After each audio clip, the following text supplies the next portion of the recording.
Hello, welcome to Law and More. My name is Kate Ryan and I am a partner in the family team at IBB Law. I'm going to introduce you to my guest today, Jolene Hutchison, who is also my fellow partner at IBB. I'm going to hand over to her now so that she can introduce herself. Thanks, Kate. Kate and I thought it would be really good to talk to the listeners regarding our route to partnership, why we chose family law, and also to talk about how you juggle motherhood with a career. And it's also an extension to our Instagram page, which is at the Family Law Partners, which Kate and I started a couple of years back with a view to giving people an insight into our real lives versus our work lives. Thanks, Jo. I think perhaps given why we're here today to chat, let's start with why I chose to do family law. I think I can genuinely say, and this is going to sound quite corny, that the reason I went into family law was because I really wanted to work with people and ultimately to help people. And I think I was lucky enough to realise that at a very early stage in my academic pathway, which was not the standard A-level university law school. There was a lot of gap years and working and studying in between. And ultimately, I realised that I wanted to combine a challenging career and also work with people to guide them and help them through perhaps a period of their lives which wasn't particularly easy. So family law certainly does that on both levels. And I feel quite lucky that I can genuinely say that I enjoy that aspect of my job. So for me, it was all about wanting to be a lawyer, but not really understanding what area of law I wanted to go into. So if you'd have asked me when I was a kind of a fresh-faced 18-year-old, I'd have said I wanted to be a criminal lawyer. So when I went to university, I did the kind of traditional route, GCSE, A-levels, straight into university to do an LLB, which is a straight law degree, followed by a legal practice course. And then as soon as I finished my LPC, I was lucky that I fell straight into a training contract in a full service, kind of medium-sized regional law firm. So that was beneficial because I thought I wanted to be a criminal lawyer, but then I ended up doing the traditional 2-year kind of 4-seat rotation. Started off in family law, really liked it, did a lot of children work in those early days, rotated to wills, trust and probate and realised very quickly that I was a litigator and I definitely wasn't a more transactional kind of process lawyer. Then moved into a crime seat, really enjoyed it, but weighed up the pros and cons of family and crime and realised that all the things I liked about crime, I got with family, and it ticked those boxes. And I think I just found a bit more of a natural flair for family than I had with the criminal side of things.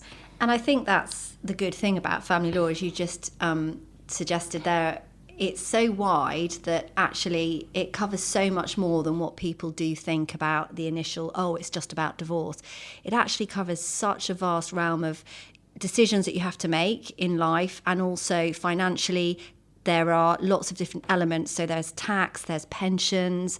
There are some quite challenging things that you have to get your head around as a family lawyer, as well as dealing with perhaps the more emotional side of things. I think you've got to be slightly sensitive to people's needs as a family lawyer. So there's a broad element of skills that you need, which again I think is what attracted me to that area of law. And I think also you've got the personal side of it versus the kind of the academic strategy, the litigation, the fast pace. But you've also got to bring that back and recognise that people are trusting you with the most precious element of their lives in relation to their children, their financial security. So you wear many hats as a family lawyer. Often, lawyer is quite far down the list. It's kind of a confidant, a friend, a social worker, a therapist. And then I think it's important that you can juggle all the academic side of it with building rapport with clients.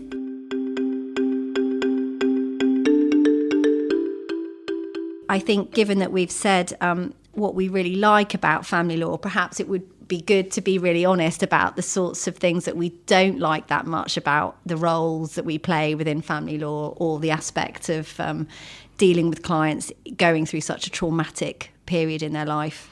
I think for me, Aside from the fact that the legislation doesn't change very often and we're dealing with statute that is so many decades old and behind the times. So leaving that to one side, because we have had some great changes with regards to the new no-fault divorce process. But I think the biggest challenge and disappointment for me within family law at the moment is the fact that the court system is very broken. It's overworked, it's understaffed, and as a result, our clients are suffering huge amounts of prejudice with regards to delay. In many situations, it's difficult to explain to clients why they're spending such a lot of money on their lawyers, and yet we can't control the speed at which justice is technically happening for them. I agree, Jo, and I think one of the major issues is the fact that a lot of the legislation that we rely on and have to advise our clients around is so completely out of date, and the world has completely moved on. And so the situation that we're dealing with is one that really doesn't get anywhere with the legislation that we're having to apply. And one of the major issues for me is when I see clients that are not married, yet on the face of it, in the world, they are completely the same as married people. They've been in a relationship where they've been cohabiting for years, sometimes as longer than many marriages, or certainly the same as a long marriage. They've got children, they've got all of the intricacies and things in place that married people will have. But when it comes to a separation, the rights that they have to make certain claims and to seek financial support is so completely different to those of a married couple. Sometimes find that contrast really difficult to deal with, because it isn't really that fair, I think. And yes, they can make various other applications if they have children, and there are some reliefs with regards to property rights. But ultimately, it's not as straightforward for them as being able to have an automatic claim, for example, on their partner's pension or on their partner's investment portfolio. It will come down to many other things, and that ultimately means that they are then, unfortunately, have no other option but to potentially go via the formal court process, which is just hugely expensive. And so I do think that there needs to be some change there in relation to the differences between married couples and cohabitees, because at the moment I don't think that it provides cohabitees with necessarily an effective solution.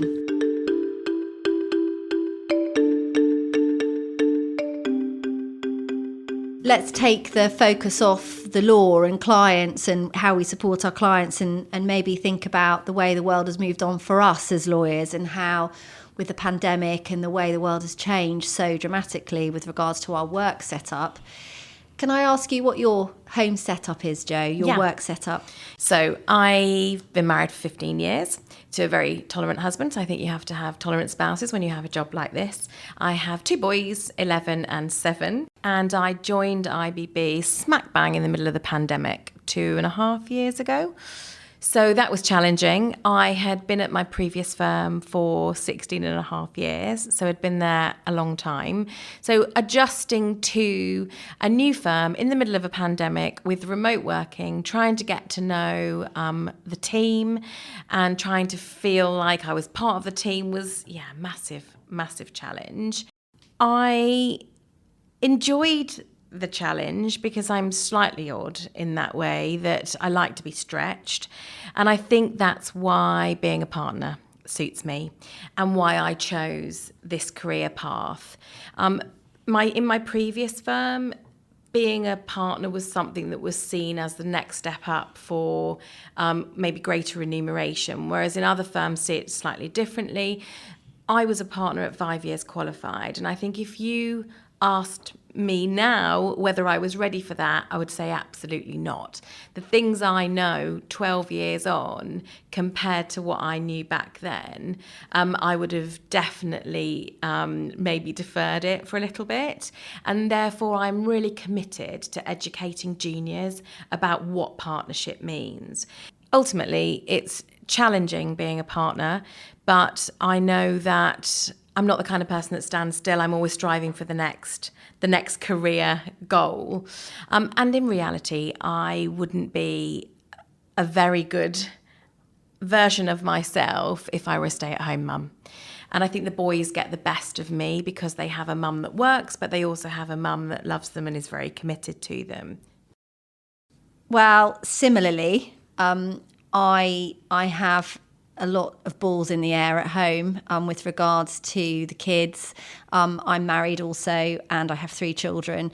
And really stupidly, we decided to get a dog a year and a half ago. So now I have to sort of include him in the mix, which is just insanity. It's busy at home and it's busy at work. And I think I completely relate to what you said about stretching yourself and being challenged. And although some people might look in on my setup and think, oh my gosh, that's just absolute, chaos, it does also bring a lot of rewarding elements for me. And I wouldn't really want to have it any other way.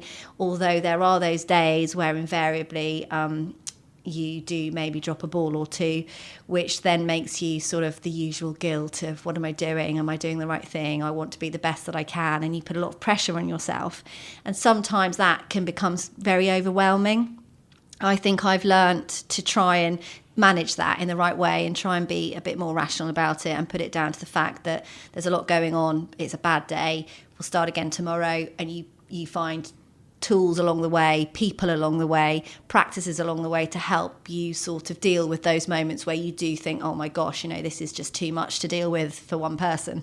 And I think as mothers, no matter what profession you're in, whether you're working or you're a stay-at-home mum, you heap that guilt on yourself no matter what is happening. As long as you've got happy and loved children, then do they really notice that you might be logged on to your laptop a bit later than some other parents? I don't know. And as long as you remember to feed the dog in my house as well, then you're actually doing okay.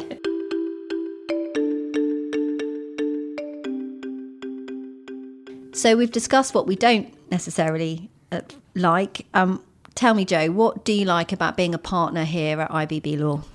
I like the fact that the team that I work within is Legal 500, top tier, Chambers and Partners. We've got, I think it links back to the experts that we have got access to. I like the fact that we've got IBB Wealth at our disposal so that we can make sure that we're on the right lines with regards to guiding our clients, but also the resource to direct clients for their emotional well-being. Divorce coaching is something, and separation coaching that we're very keen to direct clients towards. And I know you've been instrumental in getting that off the ground for the team. Yeah, absolutely. That's something I'm very passionate about. And I think just to answer the question about what I like about being a partner at IBB Law, I think the people around you are key. And I think as a team, we all get on really well and we have the support for really enhancing our client's journey through the firm. And the divorce coaching is a big thing because what we are seeking to be able to do is to offer an in-house divorce or separation coaching service by building our relationships with some key divorce and separation coaches so that they can be supported on a different level. So let's finish off with some questions, Jo. Can I ask you a question? A tip that you would give anybody juggling a career and motherhood? My top tip would be to ensure that you're working in a firm that is flexible and ask about kind of the arrangements within the team for existing parents, school pickups, drop-offs. Can you be available to your children to make their tea and then log back on later to make up your hours? So flexibility, I think, is key. And I would also say that getting your childcare sorted and in place so that the stress is taken out of that daily juggle is another tip. So Kate, I was just going to ask you, in your role as training principal, whether you've got any top tips for juniors looking to come into the profession, whether that's family lawyers or lawyers coming into any other area of law. Try and get as much exposure to any area of law, if possible, in a full service larger law firm, but even a smaller law firm gives you oodles of experience in dealing with the environment of an office, the environment of a business, all those sorts of things that might not necessarily be what you think working in a law firm is like. Every single thing that you do, whether it's picking up the phone to a client or answering a call in, is going to help you in your longer term career and build the person that you need to be a great lawyer. And I think sometimes there is a lot of eagerness, and I completely understand why, to just qualify and be doing the job. And I think that's great if you've got that passion and that drive. But don't forget that everything that you learn along the way, although you might not realise it, is really, really important, because it will make you a better lawyer. Academics are obviously important. I completely appreciate that. But also don't forget that all the other things that you get exposure to, all the other areas that you have experience in, will also help, along with those academics, make you into a really good lawyer. So I think that's what I would say. Yeah, I completely agree. And it's all about character and fit. And we are, when Kate and I are recruiting, we are all about how that person will fit into the team. So academics are key, but ultimately it's you as an individual. And I think that's why it makes it easy for us to sit down and chat like this. Well, thank you, Jo. I've really enjoyed our chat today. Me too. And thanks to you for listening. And don't forget, if you would like to get in touch with either Jo or I, you can follow us at The Family Law Partners on Instagram.